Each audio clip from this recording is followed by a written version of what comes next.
3 साल से ज्यादा की रूस यूक्रेन जंग में हालात अब ऐसे हो चुके हैं कि राष्ट्रपति जेलेंस्की न तो यूक्रेन को पुतिन से बचा पा रहे हैं और न ही अमेरिका के राष्ट्रपति डोनाल्ड ट्रंप से यूक्रेन के दुर्लभ खनिजों को बचा पा रहे हैं। बीते 48 घंटे राष्ट्रपति ट्रंप ने जो संकेत दिए हैं उससे साफ हो चुका है कि अमेरिका यूक्रेन की तबाही पर अब आंखें मूंद चुका है। ट्रंप ने एक तरह से पुतिन की जीत पर मुहर लगाई है और ट्रंप इस वक्त सिर्फ एक मिशन पर काम कर रहे हैं। यूक्रेन युद्ध में लगा अमेरिका का 5 लाख करोड़ रुपए यूक्रेन से वसूला कैसे जाए। हम आपको दिखाने जा रहे हैं कि एक तरफ रूसी सेना ने यूक्रेन पर भीषण हमले शुरू कर दिए हैं, तो वहीं दूसरी तरफ राष्ट्रपति जेलेंस्की के मुताबिक अमेरिका दौरे से पहले ट्रंप ने यूक्रेन की बर्बादी की पूरी डील फाइनल कर ली है। 50% खनिज, 50% यूक्रेन पर कब्जा। क्या वॉशिंगटन भागी जेलेंस्की? यूक्रेनी सेना और राष्ट्रपति जेलेंस्की को जरा भी उम्मीद नहीं थी कि जैसे ही डोनाल्ड ट्रंप अमेरिका के राष्ट्रपति बनेंगे, यूक्रेन के बुरे दिन शुरू हो जाएंगे। जर्मनी के म्यूनिख और फ्रांस के पेरिस में नेटो और यूरोपीय देशों की तमाम मीटिंग में पुतिन से ज्यादा ट्रंप के डबल गेम पर चर्चा होती रही। नेटो और यूरोपीय देश हैरान हैं कि आखिर ट्रंप आंख मूंदकर पुतिन का साथ क्यों दे रहे हैं, जबकि अमेरिका दशकों से यूरोप और नेटो देशों का कट्टर समर्थक और सहयोगी रहा है। यूक्रेन पर होती पुतिन की जीत ने फ्रांस, जर्मनी और ब्रिटेन को बुरी तरह से झकझोर कर रख दिया है। ऐसे में सवाल उठता है कि जब 28 फरवरी को राष्ट्रपति जेलेंस्की वॉशिंगटन में ट्रंप से मुलाकात करेंगे, तो ऐसे वक्त में जेलेंस्की ट्रंप के साथ क्या डील कर सकते हैं, जरा देखिए। एक तरफ रूसी सेना ने यूक्रेन पर भीषण हमले किए हैं, तो वहीं दूसरी तरफ रूस की बोली बोलते हुए अमेरिका ने यूक्रेन के साथ साथ यूरोप और नेटो देशों के होश उड़ा दिए हैं। अब ऐसे लगने लगा है कि यूक्रेन के राष्ट्रपति जेलेंस्की दो तरफा दबाव को झेल नहीं पा रहे हैं और अब मजबूरी में ट्रंप के सामने एक तरह से सरेंडर करने जा रहे हैं। पश्चिमी मीडिया के दावों के मुताबिक राष्ट्रपति जेलेंस्की 28 फरवरी के दिन शुक्रवार को अमेरिका की राजधानी वॉशिंगटन डीसी में राष्ट्रपति ट्रंप के साथ मीटिंग करने जा रहे हैं। दावा किया जा रहा है कि डोनाल्ड ट्रंप की नीति के आगे आखिरकार यूक्रेन के राष्ट्रपति वोलोदिमीर जेलेंस्की ने घुटने टेक दिए हैं। खबरों के मुताबिक यूक्रेन ने अमेरिका के साथ खनिज सौदे यानी कि दुर्लभ खनिजों से जुड़े सौदों पर सहमति जता दी है। इस सौदे की कीमत $500 बिलियन बताई जा रही है, जिसे रूस के साथ युद्ध समाप्त करने की वार्ता से पहले यूक्रेन के द्वारा अमेरिका को अपने पक्ष में लाने के तरीके के रूप में देखा जा रहा है।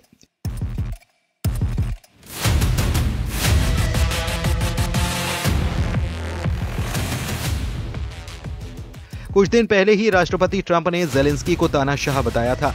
अमेरिका के द्वारा लगातार यूक्रेन पर खनिज समझौते का दबाव बनाया जा रहा है, जिसे मानने से जेलेंस्की पहले इनकार कर रहे थे।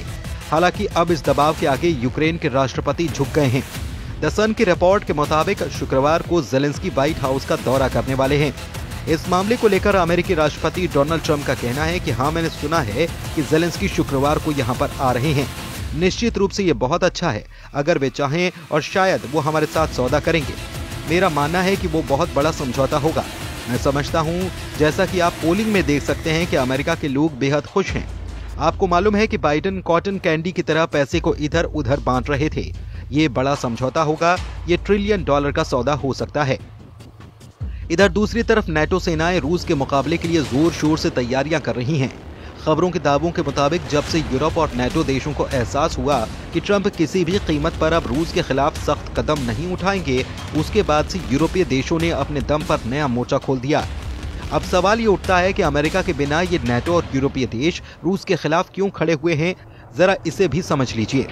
अमेरिका ने मंगलवार यानी कि 25 फरवरी को संयुक्त राष्ट्र महासभा में यूक्रेनी प्रस्ताव के खिलाफ रूस के समर्थन में वोटिंग की, जिससे कि यूक्रेन के साथ साथ यूरोप के होश फाख्ता हो गए हैं। यूक्रेन ने रूस के साथ युद्ध को 3 साल पूरे होने पर यूएन में एक प्रस्ताव पेश किया था।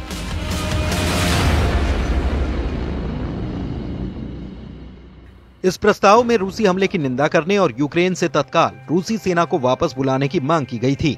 अमेरिका ने अपनी पुरानी नीतियों के उलट रूस के समर्थन में और यूरोपीय देशों के खिलाफ जाकर प्रस्ताव के विरोध में मतदान कर दिया। प्रस्ताव का समर्थन करने वालों में जर्मनी, ब्रिटेन और फ्रांस जैसे प्रमुख यूरोपीय देश अमेरिका के स्टैंड से भौंचक के रह गए। अमेरिका ने भी यूएन में 3 पैराग्राफ का प्रस्ताव पेश कर दिया। इसमें न तो रूसी हमले का जिक्र था और न ही किसी तरह की निंदा की गई। अमेरिका के इस कदम से यूरोपीय देशों को तगड़ा झटका लगा। यहाँ तक कि रूस की तरफ से प्रवक्ता दिमित्री पेस्कोव से ट्रंप की उस टिप्पणी का भी उन्होंने खंडन कर दिया जिसमें यूक्रेन में यूरोपियन संघ की सेना तैनात करने की बात कही गई थी।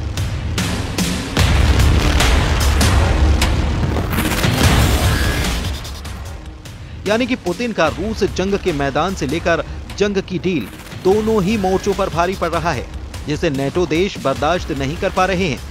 इन्हीं हालातों को देखकर ज़ेलेंस्की ने खुफिया इनपुट के आधार पर दावा किया है कि रूस हर हाल में नेटो देशों पर हमला करने जा रहा है, जिसके लिए रूस ने उत्तर कोरिया के साथ मिलकर 1.5 लाख सैनिकों की स्पेशल फोर्स तैयार कर ली है। जरा देखिए ज़ेलेंस्की क्या क्या दावे कर रहे हैं।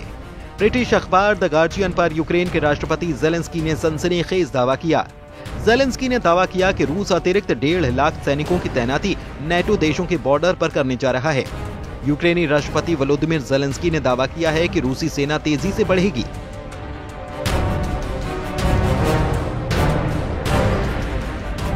यूक्रेन के राष्ट्रपति वोलोदिमीर ज़ेलेंस्की के मुताबिक उत्तर कोरियाई सैनिकों के साथ रूसी सेना नाटो सदस्यों पोलैंड और लिथुआनिया पर कब्जा करने की कोशिश कर सकते हैं। रूसी ब्रॉडशीट अखबार प्रावादा के मुताबिक खुफिया जानकारी से पता चला है कि रूस 2025 में अपनी सेना को 12 से 15 डिवीजनों तक आगे बढ़ाने की योजना बना रहा है, जिसका अनुमान है कि इसमें लगभग 1.5 लाख सैनिक शामिल होंगे।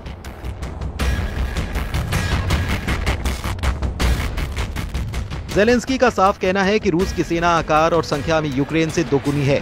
आज यूक्रेन की सेना अपनी 110 ब्रिगेड के साथ रूस की 220 ब्रिगेड से मुकाबला कर रही है।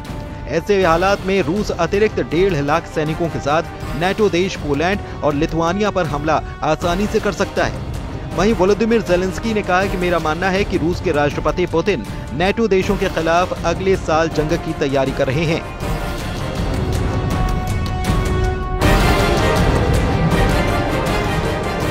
लेकिन मुझे नहीं पता, आपको मालूम है कि 100% जानकारी नहीं है। भगवान करे हम पुतिन को रोक सकें। रूस ने रात भर में लगभग 200 ड्रोन से यूक्रेन पर हमले किए। मुख्य रूप से कीव इलाके और पूर्व में पावर सेंटर को निशाना बनाया गया। अब ऐसे हालात में अगर ट्रंप भी यूक्रेन के 50% दुर्लभ खनिजों पर कब्जा कर लेंगे तो यूक्रेन के पास बचेगा क्या? क्योंकि पुतिन तो किसी भी कीमत पर यूक्रेन के कब्जाए इलाके को नहीं छोड़ने वाले।